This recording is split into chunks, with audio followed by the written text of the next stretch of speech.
Hey, what's going on, everyone? Axel here. So we finally got the pre-order announcement for DDO's expansion that's coming up, Ravenloft.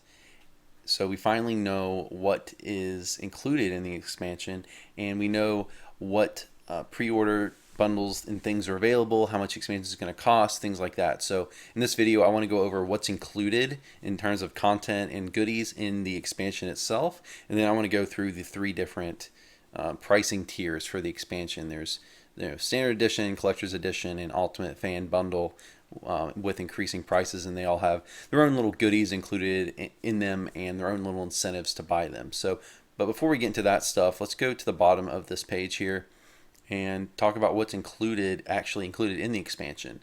And it's really weird because it kind of hit exactly what I was expecting in terms of content that was going to be included and also goodies.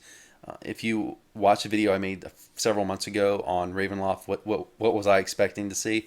Pretty much they gave me exactly what I was expecting. They didn't give me what I wanted. I mean, I ideally would have wanted something along the lines of Menace of the Underdark, but I knew we weren't going to get that much content because the team's smaller nowadays and they're an independent studio now. But that's okay. I think they gave us enough, a little bit more even than I was expecting. If I have to be honest, but it's pretty close to what I was expecting. So let's go ahead and get started here. So, new places to slay. You get 12 quests. So I'm not sure if that's 2 packs or 3 packs, but that's pretty cool. 12 quests. One new raid. I was hoping for 2, but hey, we got that one raid at least. I think it would have been a little bit of a little bit of an uproar from the community if we didn't get at least one raid, because I know that was a big criticism for Wayloon. I think if you're going to have an expansion and price it as such, you should have a raid. So 12 quests is a little, I would have loved to see more than that in more than one raid. But considering this is an expansion, I'm expecting that to be high quality content. Yeah, it should be. I hope it is. It should be the best content we've seen really since Wayloon, the last expansion. Premium price, I'm expecting premium, awesome content. So hopefully it delivers in that way, but we'll have to see. One thing I asked for in my video I made a few months ago is a wilderness area, and luckily they did include that. I was really happy about that because the game's been going away from wilderness areas the past several years. So that's great. We got a wilderness area. 2 public areas, that's not unexpected. A new saga, that's okay.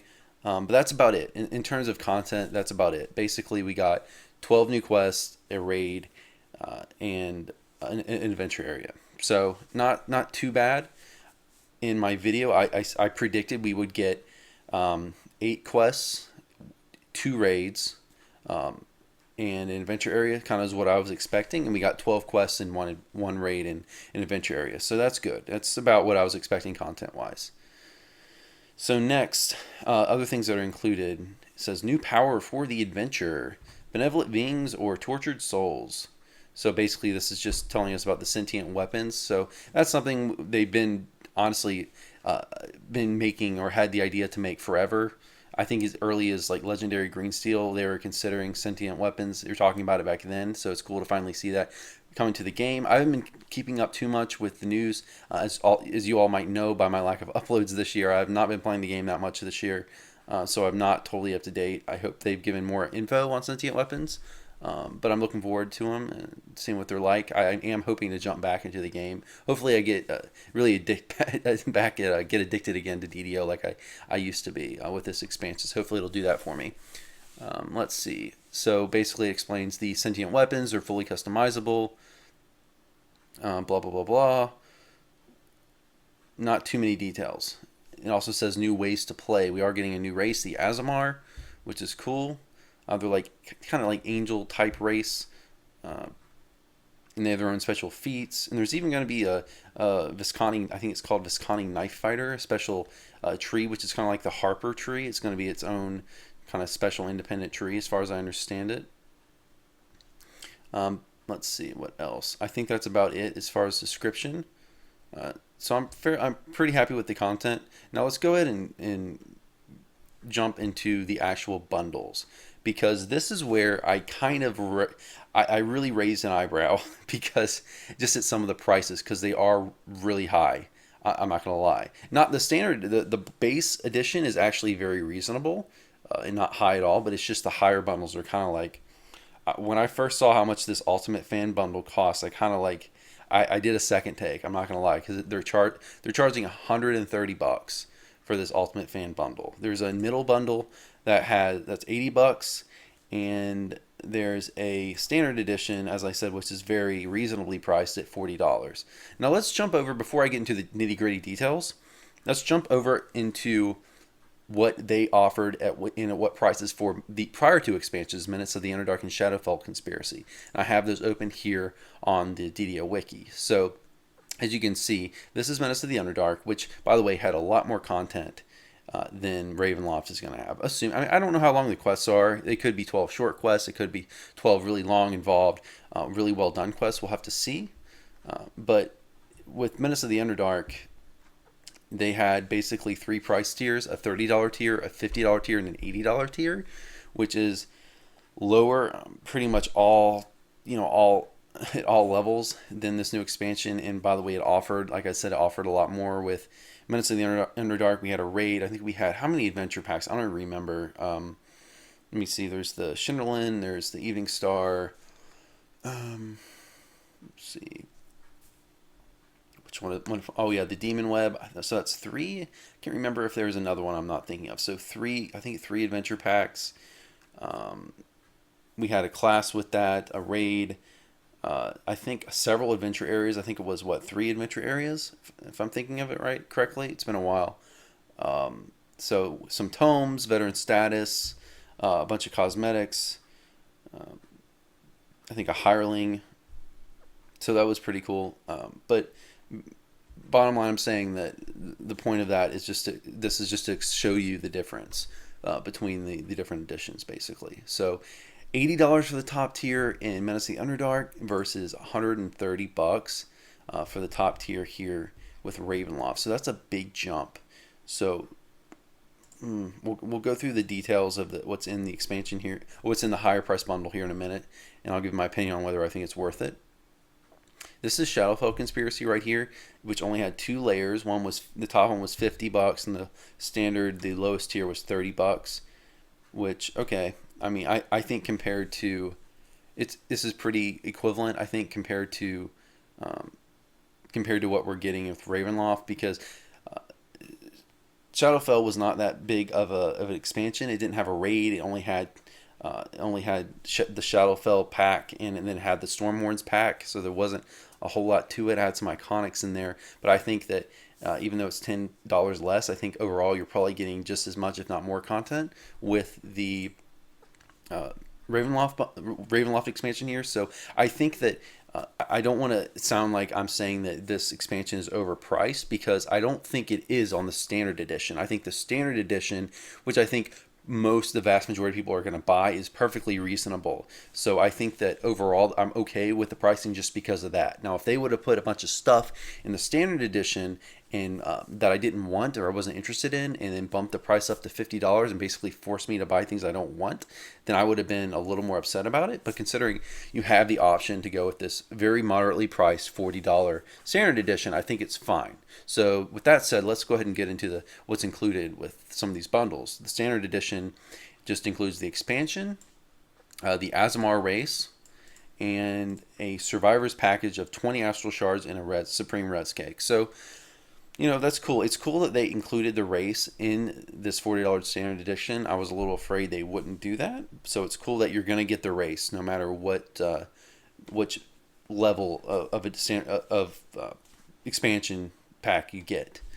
Now, it's not the same for an iconic. There's also an Azamar iconic, which is only in the Ultimate Fan Bundle, which I think is kind of the selling point for the Ultimate Fan Bundle, along with some cosmetics, which we'll get to in just a second.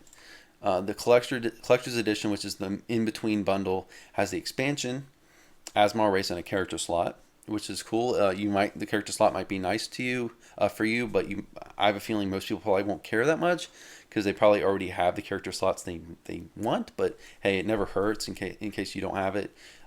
Then you get an improved Survivors package, which has 50 astral shards, 2 supreme res cakes, and an ethereal rest shrine. and you also get access to the Vistani Knife Fighter tree. Again, that's that kind of independent Harper style tree, standalone enhancement tree.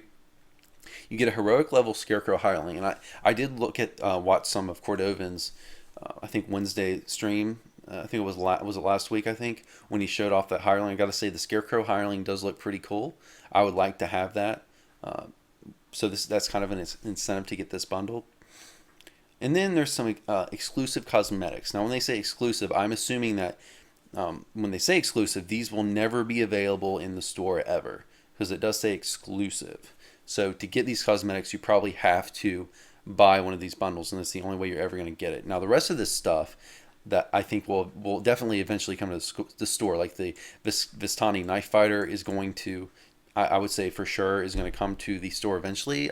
I read today on the forums, don't quote me on this, that the stuff that's kind of exclusive, not the exclusive cosmetics, but the other stuff that's only in these top 2 tiers is going to come to the DDO store around March or so. So it's going to be exclusive, like basically a timed exclusive to these packages for about 3 months.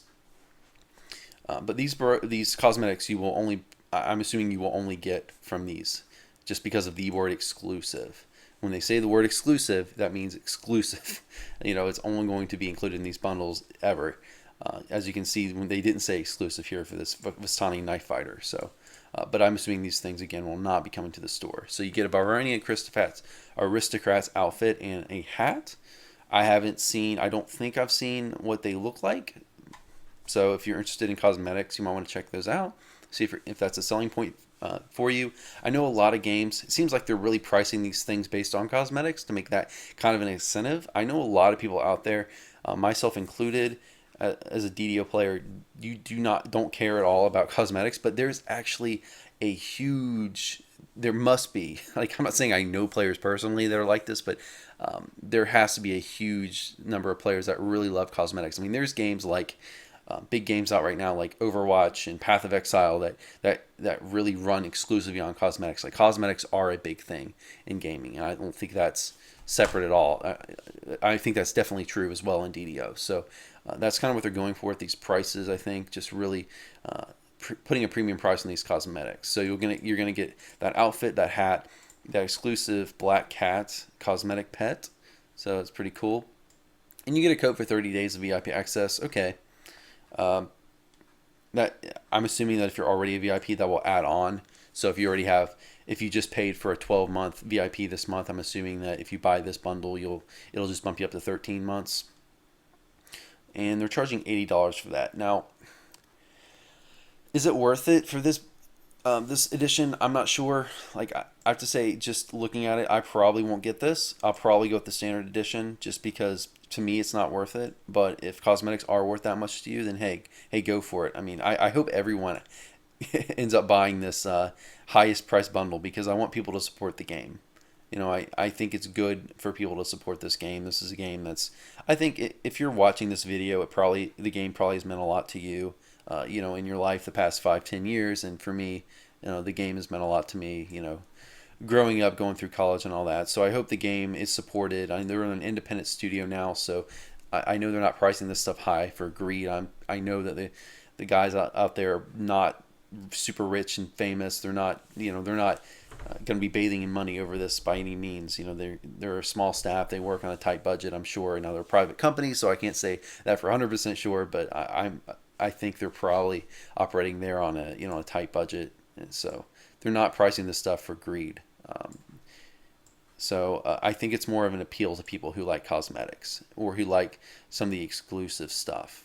I think a lot of people who play this game exclusively. So when they see a bundle, even though it's $130 is a lot of money, I think for them they might see it as kind of a special treat, or kind of a thing that they know they're only going to spend money on once every several years. I don't know if DDO will come out with another expansion, but I think it's kind of seen as kind of a luxury for them. So I think a lot of people have that kind of mindset and won't mind shelling out this kind of money just because they want to support the game, and they know that it's kind of a special purchase that they're not going to be doing on a regular basis. So that might be what the DDO people are going for. Not sure, but that's just my theory.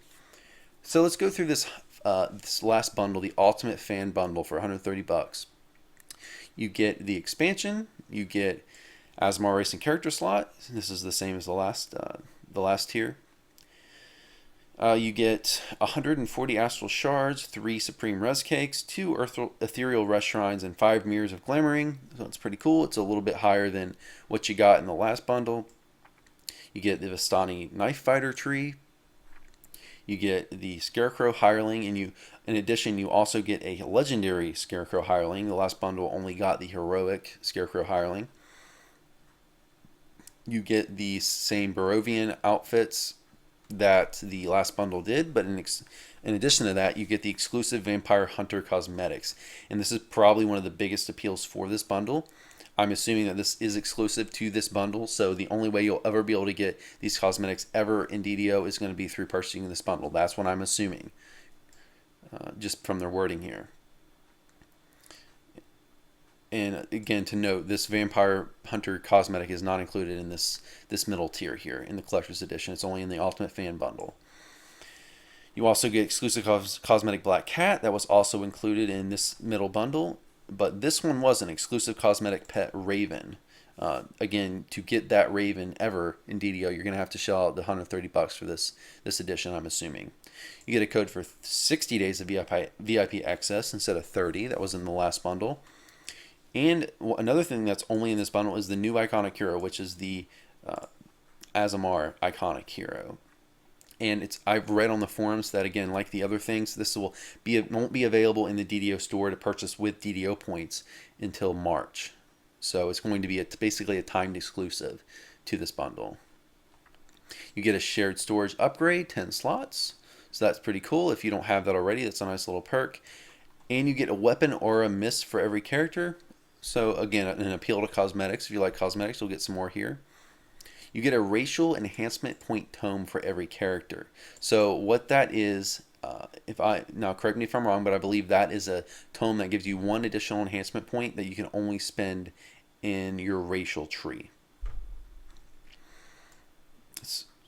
And the last thing is a bottle of mist teleport to Barovia, and it looks like a teleport clicky. And that's really funny because in my Ravenloft video from a few months ago, I specifically stated that I wanted to see a teleport clicky included in this expansion, and they actually included that. So that's kind of either maybe someone was watching my video from Standing Stone Games, or either that or it's a coincidence. Probably just a coincidence, but pretty cool that I predicted that. So guys, yeah, that's the 3 bundles. Me personally, I'm probably going to go with the standard edition just because most of the stuff, and I don't care about cosmetics personally, so there's really not any value in the Ultimate Fan bundle or the Collector's Edition for me. So if I want to, like I said, I hope everyone buys the Ultimate Fan bundle just because I want the game to get supported and be around for a long time. But again, I'm not buying it myself, so I don't want to sound hypocritical. So I think everyone should buy what fits for you, but it would be cool if people do support this expansion. But I hope everyone at least buys the standard edition. I know the concept of an expansion is kind of a thing that's kind of up for debate because if you're not aware, this expansion is not included in VIP. Like if you're a VIP, you still have to buy the expansion. But I'm hoping that with this expansion, they will make the content good enough to support that premise. So I want it to feel like an expansion. I hope it does, and I'm looking forward to it. I like I said at the beginning of this video, I haven't played DDO much this year, and I'm hoping that this gives me an excuse to jump in and get addicted again. And who knows, maybe if that happens, I'll start making DDO videos more often on YouTube. So guys, that's going to be it for the video. I hope you enjoyed. Please comment below and let me know what edition you're planning on buying, or if you're planning to buy the expansion at all. And let me know what you think about the value, if you feel like these bundles offer enough value for the price. So yeah, that's it for the video, guys. Hope you enjoyed. Have a good one.